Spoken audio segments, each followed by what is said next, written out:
চতুর্থ খণ্ড শ্রীযুক্ত বিজয়কৃষ্ণ গোস্বামী ও অন্যান্য ব্রাহ্ম ভক্তির প্রতি ঠাকুর শ্রীরামকৃষ্ণের উপদেশ। প্রথম পরিচ্ছেদ। ন জায়তে ম্রিয়তে বা কদাচিন্নায়ং ভীতাহ ভবিতা বা নু ভূয় অজো নিত্য শাশ্বতয়ং পুরাণো হন্যতে হন্যমানে শরীরে।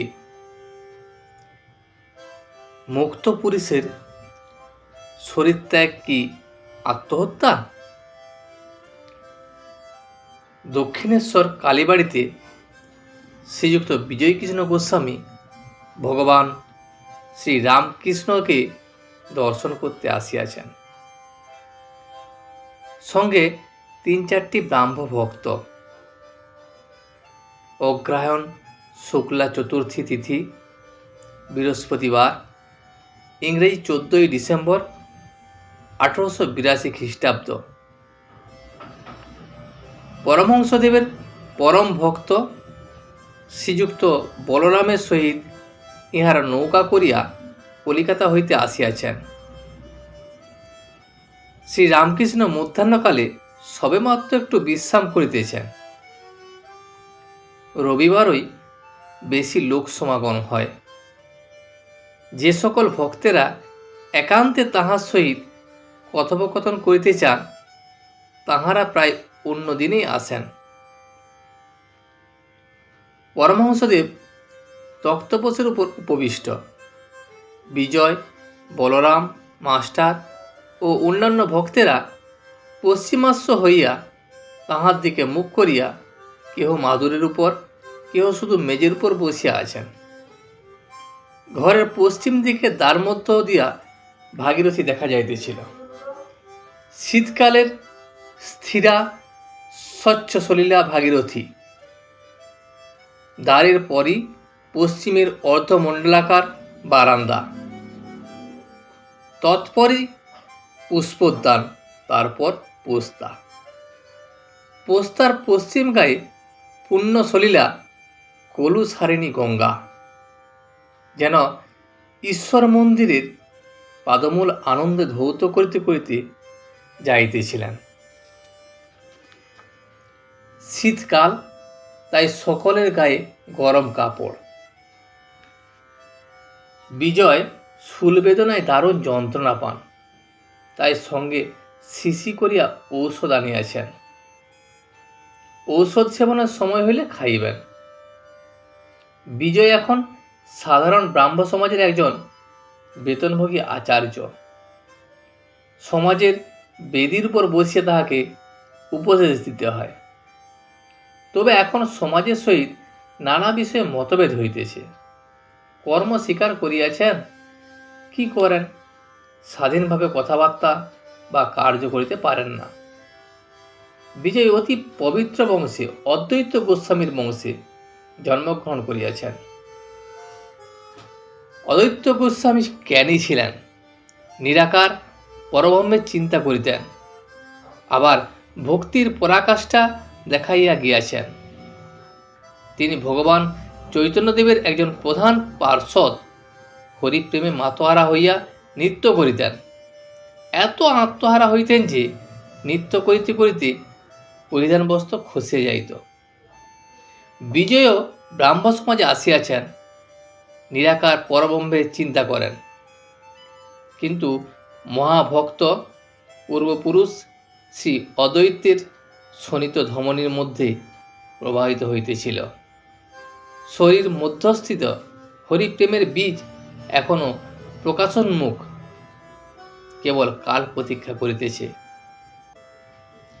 তাই তিনি ভগবান শ্রী রামকৃষ্ণের দেবদুর্লভ হরিপ্রেমে গড়গড় মাতোয়ারা অবস্থা দেখিয়া মুক্ত হইয়াছেন।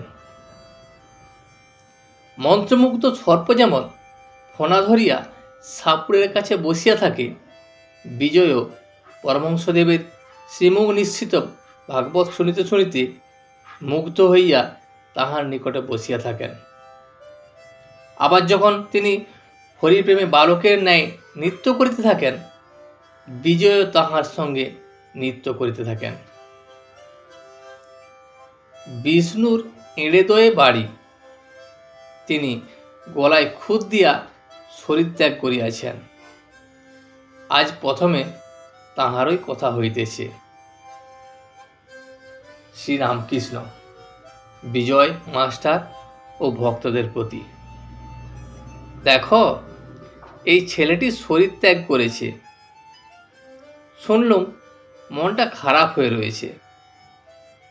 এখানে আসতো, স্কুলে পড়তো, কিন্তু বলতো সংসার ভালো লাগে না।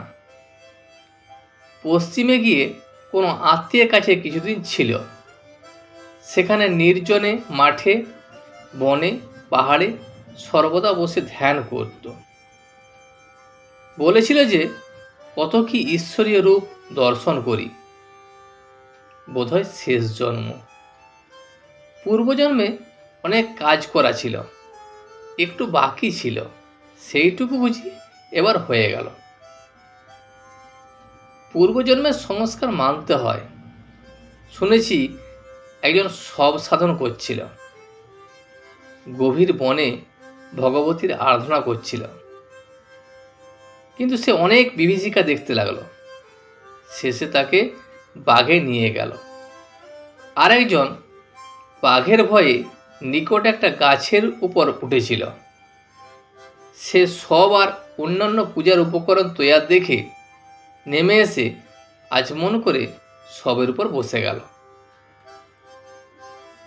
একটু জপ করতে করতে মা সাক্ষাৎকার হলেন ও বললেন, আমি তোমার উপর প্রসন্ন হয়েছি, তুমি বর নাও।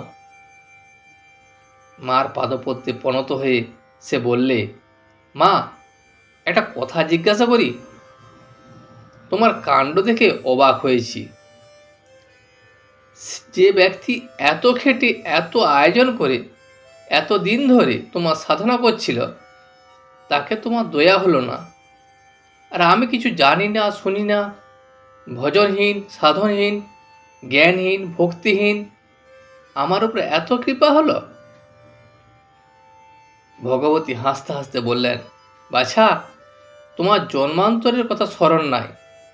তুমি জন্ম জন্ম আমার তপস্যা করেছিলে, সেই সাধন বলে তোমার এরূপ জোটপাট হয়েছে, তাই আমার দর্শন পেলে। এখন বলো কি বর চাও? একজন ভক্ত বলিলেন, আত্মহত্যা করেছে শুনে ভয় হয়। শ্রীরামকৃষ্ণ, আত্মহত্যা করা মহাপাপ। ফিরে ফিরে সংসারে আসতে হবে, আর এই সংসার যন্ত্রণা ভোগ করতে হবে। তবে যদি ঈশ্বরের দর্শন হয়ে কেউ শরীর ত্যাগ করে, তাকে আত্মহত্যা বলে না। সে শরীর ত্যাগের দোষ নাই। জ্ঞান লাভের পর কেউ কেউ শরীর ত্যাগ করে। যখন সোনার প্রতিমা একবার মাটির ছাঁচে ঢালাই হয়, তখন মাটির ছাঁচ রাখতেও পারে, ভেঙে ফেলতেও পারে। অনেক বছর আগে বরাহনগর থেকে একটি ছোকরা আসতো, উমের 20 বছর হবে, গোপাল সেন। যখন এখানে আসতো তখন এত ভাব হতো যে হৃদয়কে ধরতে হতো, পাশে পড়ে গিয়ে হাত পা ভেঙে যায়। সে ছোকরা একদিন হঠাৎ আমার পায়ে হাত দিয়ে বললে, আর আমি আসতে পারবো না, তবে আমি চললাম। কিছুদিন পরে শুনলাম যে সে শরীর ত্যাগ করেছে। আজ এই পর্যন্তই। ভিডিওটি শেষ পর্যন্ত দেখার জন্য আপনাকে অসংখ্য ধন্যবাদ। ভিডিওটি যদি আপনার ভালো লেগে থাকে তাহলে একটা লাইক, কমেন্ট এবং বন্ধুর সাথে শেয়ার করে দেবেন। সাবস্ক্রাইব করে পাশে থাকা বেল আইকনটি বাজিয়ে দেবেন, যাতে আপনাদের নতুন ভিডিওগুলি সর্বপ্রথম আপনার কাছে পৌঁছে যায়। জয় শ্রী রামকৃষ্ণ।